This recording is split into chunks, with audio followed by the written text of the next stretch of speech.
Loro Piana, a brand that is known as Uniqlo for billionaires. For many years, it has embodied the term, if you know, you know. In the world of ultra-wealthy, owning a Loro Piana piece has been the ultimate flex. The brand didn't rely on flashy marketing or logos. Its reputation for quiet luxury and understated wealth spoke for itself. It let billionaires look very elegant without letting anyone know that their outfit may cost a fortune. I mean, like an average monthly rent. But how did a brand so discreet became so popular? Why every second Insta girl is wearing Loro Piana iconic loafers with a white sole? And how can something as seemingly basic as a wool bomber jacket with a zipper cost nearly $10,000? I've prepared a detailed answer to all of these questions, but as always, let's start from the beginning. Let's start with the brand history.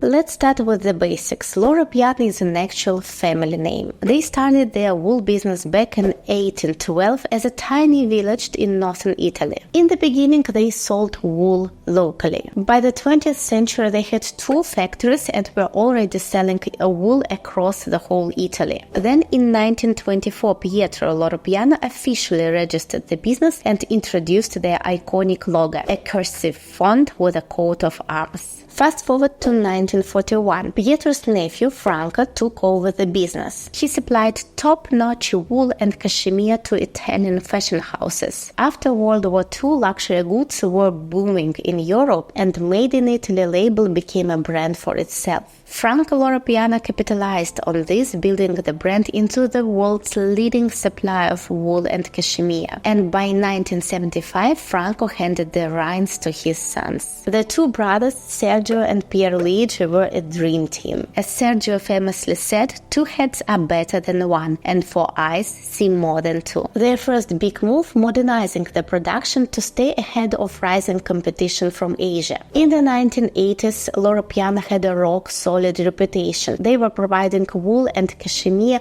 to all of the famous fashion houses such as Yves Saint Laurent and Armani. I mean, up to these days, big brands rarely mention their suppliers, but many insiders say that till that day, Loro Piana provides wool and cashmere to most of the famous luxury brands you know. Back then, in 1980s, Loro Piana wasn't making any clothes with their own brand. Occasionally, they would produce a blanket or a scarf, but everything did change with the Olympics from 1992. For the 1992 Games in Barcelona, Loro Piana designed a special uniform for the Italian equestrian team. The standout piece was a jacket named the Horsey. This design gained global recognition, and by the following year, Loro Piana clothing was being sold at an elite boutique on Madison Avenue in New York. 6 years later, the brand opened its first mono-brand boutique in Milan. From there, the company rapidly expanded, opening around 10 stores annually. Today, Loro Piana has over 130 stores worldwide and operates 10 factories.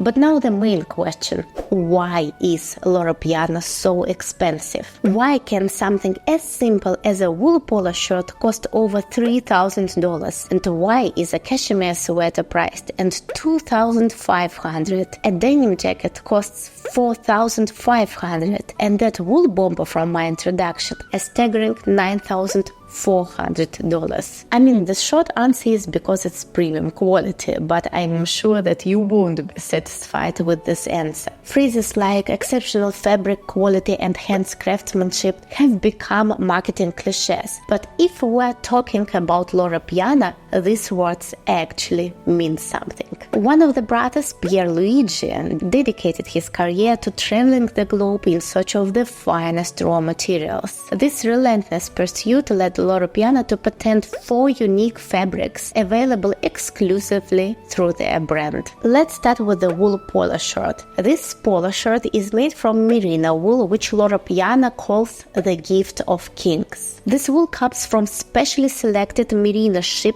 bred in New Zealand and Australia. Once the fibers are harvested, they are transported to Loro Piana's factories in Italy, where they are transformed into fabric and eventually finished products. The name Gift of Kings isn't random. It stems from a Spanish royal tradition where merino sheep were exchanged as tokens of respect and alliance. This exceptional wool boasts an ultra-fine diameter, pure white color, crimped structure, natural elasticity, and incredible softness against the skin. It's also highly breathable, moisture-wicking, and temperature-regulating. These properties make the Gift of Kings a truly unique fiber. Let's move to the next piece, the cashmere sweater. The word cashmere itself carries the air of luxury. The origins of cashmere fabric trace back to the ancient Kashmir region in India. It was here that a special breed of goat called Chiros thrived. Today, however, most of these goats are bred in China and Mongolia. These regions are known for their harsh climates and deserts with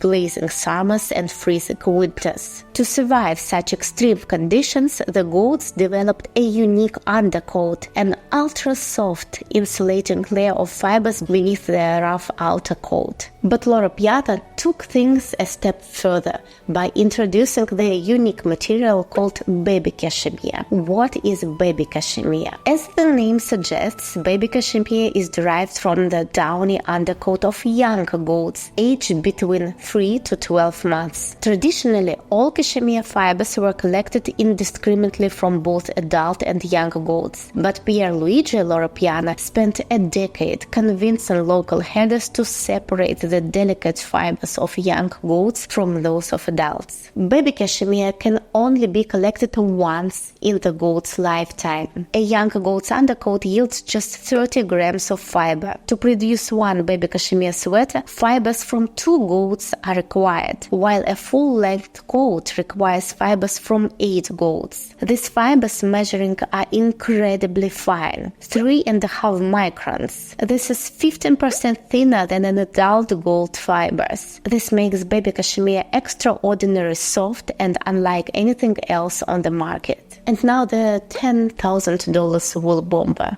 Let's meet the vicuña. Vicuña wool is one of the rarest materials on Earth. Vicuñas are wild Andean animals that live 4,000 meters above sea level, and their ultra-thin undercoat protects them from the harsh conditions. Vicuña wool is even finer than baby cashmere. But here's the twist. These animals were nearly hunted to extinction. In the 1980s, they were listed as endangered. Loro Piana basically saved vicuñas. Pierluigi discovered vicuña wool during his travels and struck a deal with the Peruvian government. Loro Piana would fund conservation efforts in exchange for exclusive rights to the wool. By 2004, they established a vicuña farm with 800 animals, doubling the population in just a few years. Now vicuñas are combed every 2 years, yielding just 120 grams of wool per animal, 30 times less than a merino sheep. Their efforts not only saved the vicuña population, but also provided jobs for local communities. Vicuña wool is very rare,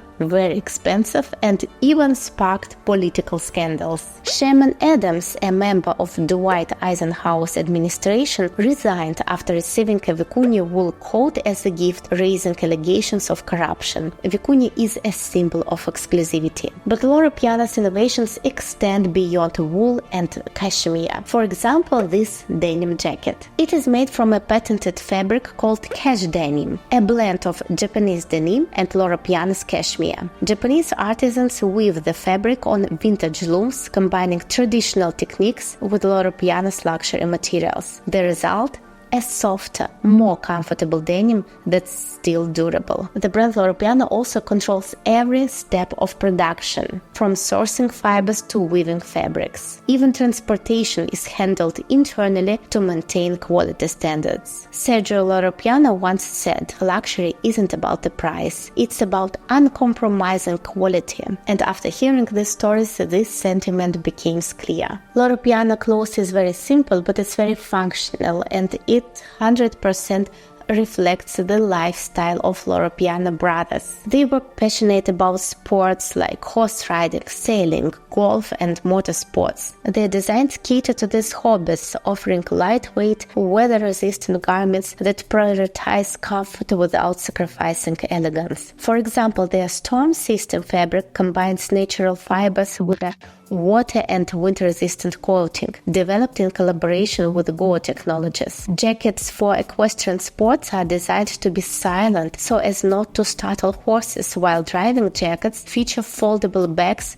for comfort, special compartments for glasses, and radiation-absorbing phone pockets. Perhaps the most recognizable Loro Piana item is their iconic loafers with a wide sole. Models like the open walk and summer walk loafers are slip-ons with no laces or zippers, designed for sailing enthusiasts and yacht owners. The wide soles ensure no black marks are left on wooden decks, embodying the brand's attention to practical luxury. Since 2006, Loro Piana has expanded into home goods, offering blankets, bedding, and even custom interior design using their exclusive fabrics. So if you are looking for exclusive cashmere sweater for your grandma, maybe a pair of cashmere socks for your grandpa, or even a sweater for your dog, Loro Piana has something for everyone.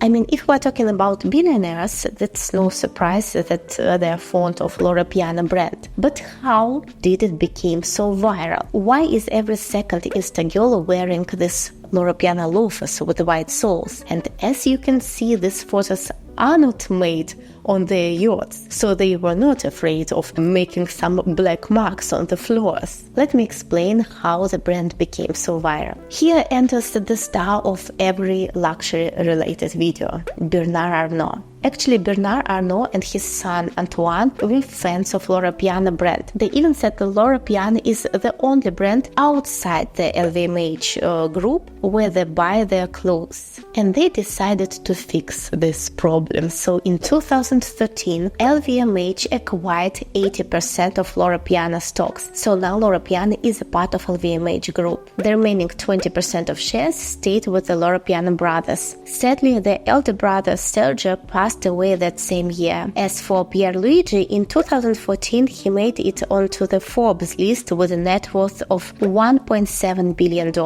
He didn't just remain a shareholder, he stayed as the vice president of the company, which in my opinion played a crucial role in maintaining the brand's identity. During the mid-2010s, the luxury was at its peak. But Loro Piana remained its discreet image. They didn't have any ads, they didn't collaborate with celebrities. Nothing. The seeds for Loro Piana's broader appeal were planted by the audience themselves. Logomania had reached a point where brands like Gucci and Dior became a mass market vibe. For new money who always strive to stand out, these brands no longer served as status symbols. Real wealth didn't care about the trends, but nouveau-riche buyers began seeking something less obvious. And this led them to discover Loro Piana, a quiet brand with a rich history. Arnault's son Antoine, who was appointed head of the brand, began taking small but deliberate steps to amplify its presence. For example, they opened a high-profile boutique in Dubai, a city synonymous with the nouveau-riche rather than the old money. Following that, they produced a documentary trilogy about the origins of their materials, appealing to a more curious and informed clientele. Then Loro Piana began seeing an unexpected surge in demand, particularly from Silicon Valley. Crypto-millionaires started buying up 5 pairs of shoes at a time, prompting LVMH to act quickly by opening a store in the heart of Silicon Valley. But the real turning point came, of course, with the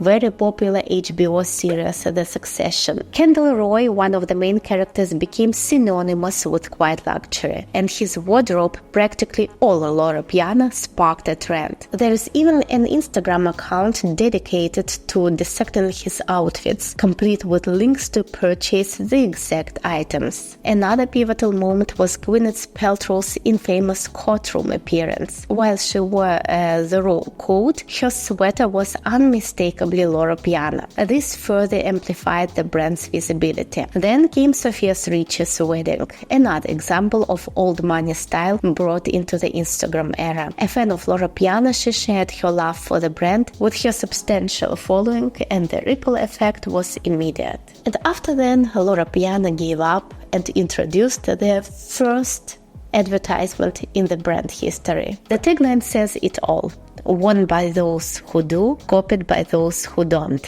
And then came the Gstaad guy. You have definitely seen some of his TikToks or Reels. It's a blogger who makes fun of the old money culture. And I mean, Loro Piana could have chosen some A-list celebrity to be their brand ambassador, but no. They have chosen the Gstaad guy, and I think that's a very ironic, a very clever, and a very cool move. I passed by the Loro Piana lounge to cool down, change into my Loro golf outfit, and enjoy my final cappuccino of the morning before the clock strikes 11. As everyone knows, after 11, it's time to make the switch to espressos. Never a dessert or afternoon cappuccino for Constance. There has never been and will never be a need for someone to dance on a table. If you feel the need to put your filthy feet and shoes on a place that someone's meant to enjoy a meal, there's nowhere you belong except for the poubelle. Our Frey and I felt like popping, so we had a shopping spree, and now I'm drowning in vicuña. Loro, what you do to me? Gstaad's guy hero's favorite brand is Loro Piana, and it is featured in almost every post. According to Financial Times, Loro Piana sponsors his outfits and appearances at their events. And that's how Loro Piana became a brand from a whisper among the wealthy to the brand everyone knows. But I mean, compared to other luxury brands, Loro Piana actually has a big story behind its quality, behind its craftsmanship. Of course, the prices are extra high due to the brand's name, due to the brand's history, but still we're talking about the really unique fabrics. It's not just a sweater, it's a statement about preserving endangered species, supporting local communities, and valuing quality over quantity. Let me know in the comments what do you think about Loro Piana brand. Subscribe to my channel not to miss another interesting stories about luxury brands.